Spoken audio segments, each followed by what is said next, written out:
Over the past week, America has become the focus of great turmoil following the riots in Charlottesville, Virginia. White supremacists and others marched to protest the planned removal of a statue commemorating the Confederate General Robert E. Lee. Several states have been removing statues over the past year, and this has been raising the ire of some of its citizens. Well, what are we to make of all this? During the past few years, there has been growing movement to remove Confederate monuments throughout the southern United States. There are estimated to be 718 Confederate statues and monuments across the U.S., of which 300 are in the southern states of Georgia, Virginia, and North Carolina. A number of other U.S. towns and cities have plans to take down their Confederate statues. One was removed in Florida town of Gainesville on Monday, while Lexington in Kentucky also has plans to move 2 monuments. Some towns have covered up the monuments while they decide what to do with them. New Orleans Mayor Mitch Landrieu addressed his city in May, hours after a statue of General Robert E. Lee was removed from Lee Circle, where it stood over the black majority city for 133 years. In his speech, he described the New Orleans past. He said, New Orleans was America's largest slave market, a port where hundreds of thousands of souls were brought and sold, shipped to the Mississippi River to live lives of forced labor or misery and of rape and of torture. America was the place where nearly 4,000 of our fellow citizens were lynched, 540 alone in Louisiana, where the courts enshrined separate but equal, where freedom riders coming to New Orleans were beaten to a bloody pulp. He went on to state, as President George W. Bush said at the dedication ceremony for the National Museum of African American History and Culture, a great nation does not hide its history, it faces its flaws and it corrects them. Well, the historic record is clear. Robert E. Lee, Jefferson Davis, P.G.T. Beauregard statues were not erected just to honor these men, but as part of a movement which became known as the Cult of the Lost Cause. This cult had one goal, through monuments and through other means, to rewrite history, to hide the truth, which is that the Confederacy was on the wrong side of humanity. The controversy that has erupted, the riots, the murder, the violence, has sprung out of a generations-long struggle with America's past. What was behind the American Civil War? What were the core issues? Who were the core players? There was much more going on than what is portrayed in the media today. As Bible believers, we should expect this because we are told in the prophetic word of a system that would involve itself with all the rulers of the world. We read in Revelation 18 verse 3, "For all nations have drunk of the wine of the wrath of her fornication, and the kings of the earth have committed fornication with her, and the merchants of the earth are waxed rich through the abundance of her delicacies." Well, there is a connection between the Catholic Church and the Confederate struggle that is an inconvenient truth which revisionists have taken great effort to write out of history. The American Civil War was a struggle between the Unionists who wanted to unite all of America under one federal government and the Confederates who wanted to secede from the Union and form their own independent nation that protected their way of life and values. One of the institutions the South fought to protect, perhaps the most infamous, was the slave industry. Its institutions and industry depended on the slave industry to maintain itself. But the events in America didn't happen in a bubble. While the American Civil War was coming to the boil, another war of unification was raging in Italy. Liberal Republicans were attempting to unite the country and break up the age-old divisions which had separated the country since the fall of the Roman Empire. Garibaldi and his red shirt Republicans were fighting against the conservative despotism of the institutions of Italy, headquartered in Rome with the Pope and the Catholic Church, undergirded by both Austrian and French governments at different times. The time of Catholic despotism, or the temporal power of the papacy, was coming to an end. The 1260 years of persecution were drawing to a close. Daniel had prophesied of the little horn, which would replace 3 of the 10 horns of the fourth beast in chapter 7 and verse 8, where he writes, I considered the horns, and behold, there came up from among them another little horn, before whom there were 3 of the first horns plucked up by the roots. And behold, in this horn were eyes like a man, and a mouth speaking great things. Well, this blaspheming little horn is reflected on by Paul in 2 Thessalonians, where he titles it the man of sin, who would be a falling away or an apostasy in chapter 2 and verses 3 to 12. He would blaspheme God and exalt himself. We read, "Let no man deceive you by any means, for that day shall not come, except there come a falling away first, and that man of sin be revealed, the son of perdition, who opposeth and exalteth himself above all that is called God, or that is worshipped, so that he as God sitteth in the temple of God, showing himself that he is God." Well, Daniel relates that this system would have the power to persecute saints or believers only for a period. In Daniel chapter 7, verse 21, we read, "I beheld the same horn made war with the saints and prevailed against them." However, this power would be time limited. As we read further down in verses 25 to 26, "He shall speak great words against the Most High, and shall wear out the saints of the Most High, and think to change times and laws, and there shall be given into his hand until a times, and the dividing of time. But the judgment shall sit, and they shall take away his dominion, and consume and destroy it unto the end." Well, the period of time given by Daniel is a time, or 360 days, times, or 360 days times 2, and the dividing of time, or 360 days divided by 2, which would total 1260 prophetic day years. This commenced in 607 with the Decree of Focus, enshrining the papacy as the head of all churches, and ending around the year 1876. Well, the papacy ruled over the papal states in central Italy from the time of the donation of Pepin around 758. Prophetic writer Robert Fleming, Jr., in his book The Rise and Fall of the Papacy, written in 1701, reflected on these time periods, stating in pages 70 to 71, "Therefore, we may justly reckon that the papal head took its first rise from the remarkable year 606, when Focus did in a manner devolve the government of the West upon him, by giving him the title of universal bishop. From which period, if we date the 1260 years, they lead us down, as I have already said, to the year 1866. He looked for the destruction of the temporal power of the Pope around this period of time, but beginning around the time period of the French Revolution. He had previously written about this in pages 139 to 140.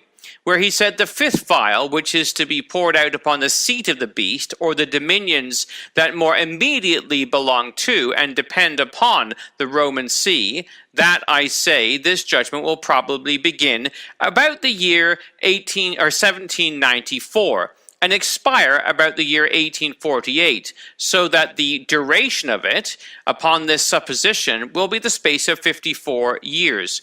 For I do suppose that, seeing the Pope receive the title of Supreme Bishop no sooner than the year 606, he cannot be supposed to have had any vial poured upon his seed immediately, so as to ruin his authority so significantly as this judgment must be supposed to do, until the year 1848, which is the date of the 1260 years in prophetical account, when they are reckoned from the year 606. But yet we are not to imagine that the vial will totally destroy the papacy, though it will exceedingly weaken it, for we find this still being alive when the next vial is poured out. Amazingly, the prophetic time periods worked out so that the French Revolution, beginning in 1789, saw the limiting of the power of the Pope, and Rome fell to the rebellion in 1848, as the Republicans tried to unite Italy. The Pope fled from the Vatican. The French remained loyal to the papacy, restored the papacy to Rome. On July 3, 1849, the French army entered Rome. On April 12, 1850, Pius IX entered Rome and was restored as leader. In 1868, he eventually lost control of the Papal States and his temporal power. But what has all this got to do with the Confederate States? All the controversy about statues celebrating men enshrining slavery are closely related to the decaying papal temporal power of the times. The rise of the Republic in Italy sparked a response from the American consul Nicholas Brown. We read that he immediately told the revolutionary government that so deeply rooted in every American heart is the love of liberty that the American people will at once hail with joy the independence of the Roman Republic, long before their diplomatic agents can have time in due official form to give expression to the generous sentiments of their constituency.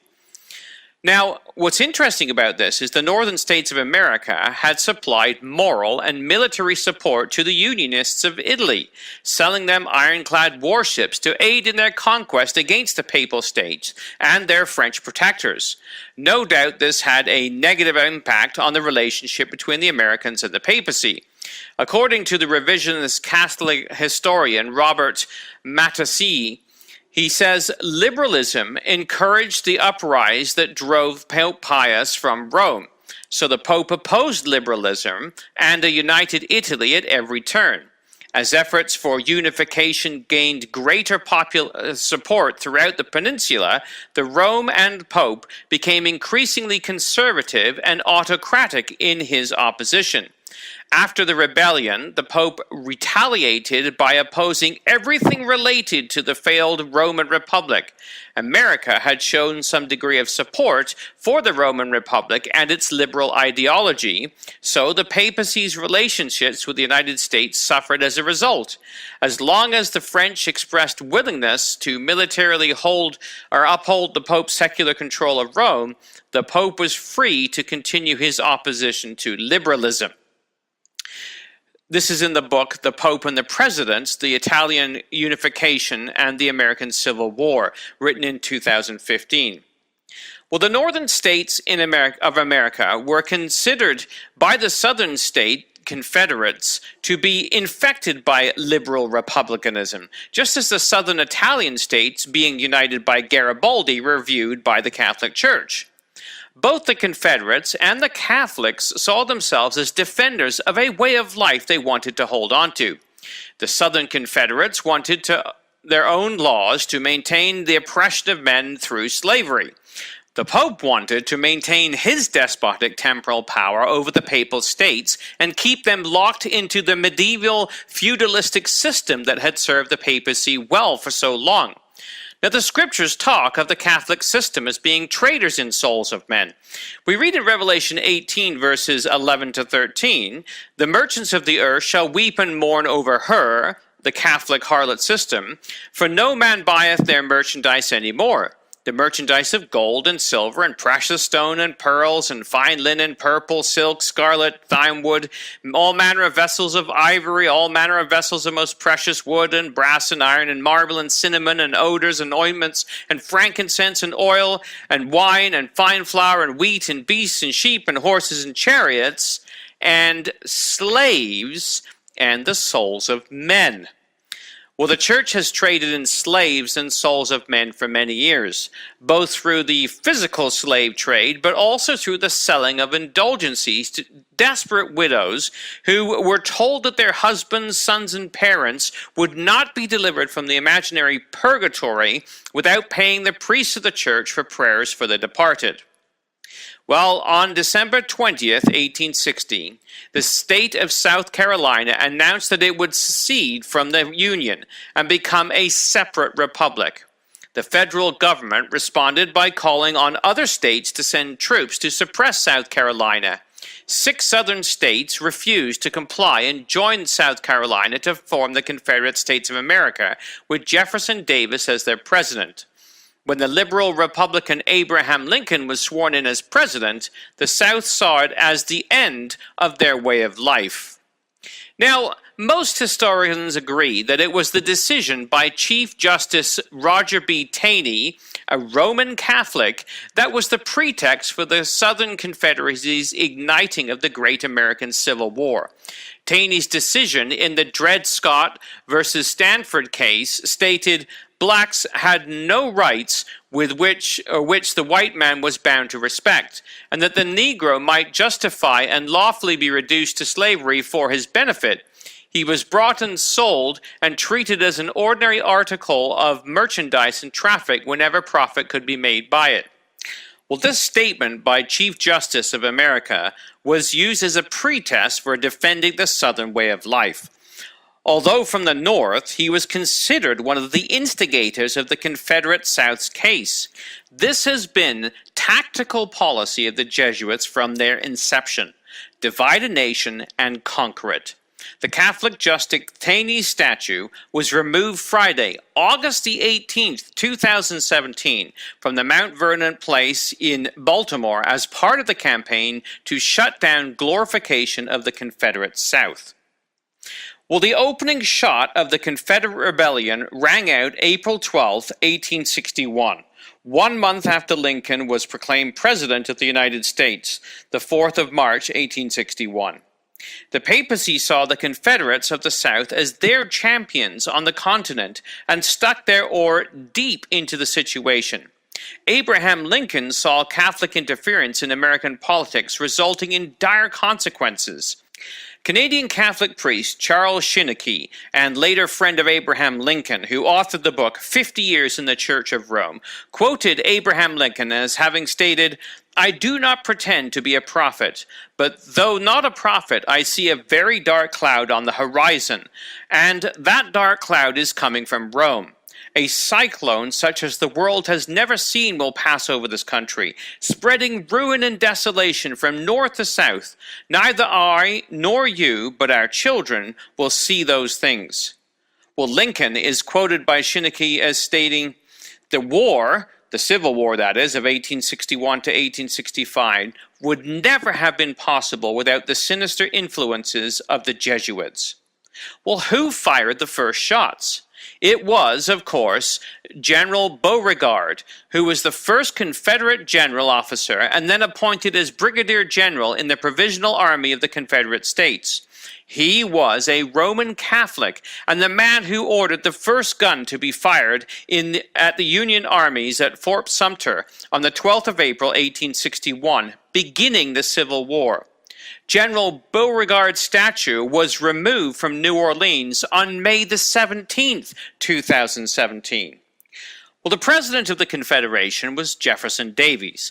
Jefferson attended the Catholic School of St. Thomas Aquinas, operated by the Domitian Order in Kentucky. He was the only Protestant student at the school and fell under the influence of Catholicism. According to Catholic historian Robert Matussi, the Southern Confederacy had more Catholic influence than the North. He writes, further, the anti-Catholic nativism that swept much of the United States in the decades before the Civil War was less persistent in the South, and several key Southern individuals had escaped it. Confederate President Jefferson Davis, for example, despite his Episcopalian faith, attainted St. Thomas College, a Catholic institution. A large example of the influence of Catholicism on the Southern politics can be seen before the war in 1848. In that year, the legislature of Louisiana passed a resolution commendatory of Pope Pius IX and in favor of the establishment of diplomatic relations with the court of Rome.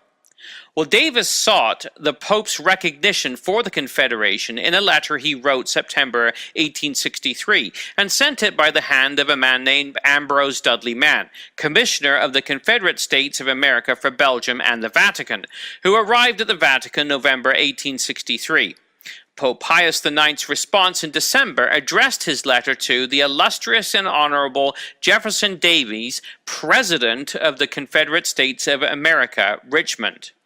This was de facto recognition of the Confederate government. Although revisionist historians have argued against it, prominent figures from both sides of the argument at the time give it credence. Dudley Mann was ecstatic and wrote President Davis stating, "This letter will grace the archives of the executive office in all coming time.